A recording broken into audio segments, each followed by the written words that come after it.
AI has been taking over the world by storm, but I still believe I'm better, so today I'll go against Adobe Firefly and we'll see who can make a better render. Let's go!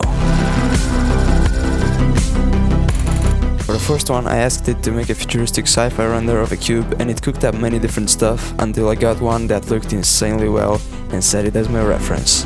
I first observed the image a little and figured out I need an inner, middle and outer layer for the cube. Then some ground, and that's it, so I launched Blender and started. I started off with the outer layer, so I added a cube, cut it over the halves and deleted 7 out of 8 pieces. Then I mirrored the 1/8 that was left and modeled some holes into it. I threw in a solidify and bevel and adjusted the holes, and with that I was already done with the outer layer. For the middle layer, I added another cube, beveled it and inset it to make the center squares. I then extruded those inside and the middle layer was done as well. After that, I added a single cube that was going to be the inner layer, but left it for later and started working on the ground.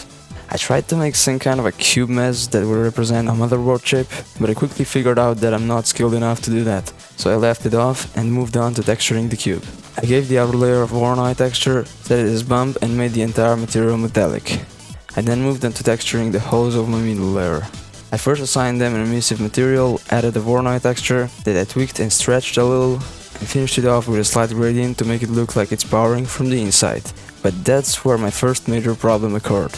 The gradient and stretched texture only worked from one side, so I had to make one for every positive and negative axis, assign the material, tweak the values, and after 15 minutes of work, the holes were finally textured. I then gave the middle layer material with a Voronoi texture and some emission inside the cracks to make it look like a computer circuit, and then I moved on to texturing the ground. I decided to fake the motherboard look with textures, so I added a simple plane, scaled it up, and gave it a similar material to the middle layer. I finished the artwork with an emissive pad covered with glass under the cube, and after making some final compositing effects, this was my final render.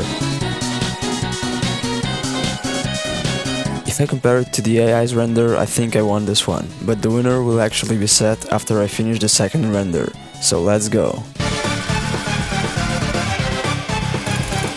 This is the image I generated for the second render, so let's just dive in.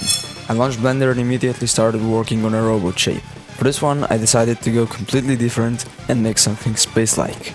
I added in the ground, arrayed some cylinders on the side and mirrored the whole thing. I then started working on a wall pillar that I arrayed over multiple times. After that, I added in the walls and cut some doors inside them. I mirrored the entire thing onto the other side and started working on the doors. After that, I wanted to make some kind of a roof, but it didn't go well, so I just decided to add some supports on the wall and modeled extra lights. I took a break from modeling and started making some metallic and emissive materials with different textures. I made wall patterns, ground LEDs, and even built the back wall, but when I tried to texture the robot, it felt super odd, so I deleted it and made a Megaminx shape. After the final light fix and some compositing effects, this was the render. This is the comparison with Adobe Firefly, and you can vote if I have beaten AI in a community post poll that will be linked in the description. If you want to get more wallpapers or project files from my videos, go check out my Patreon that is also linked below. And until the next video, goodbye.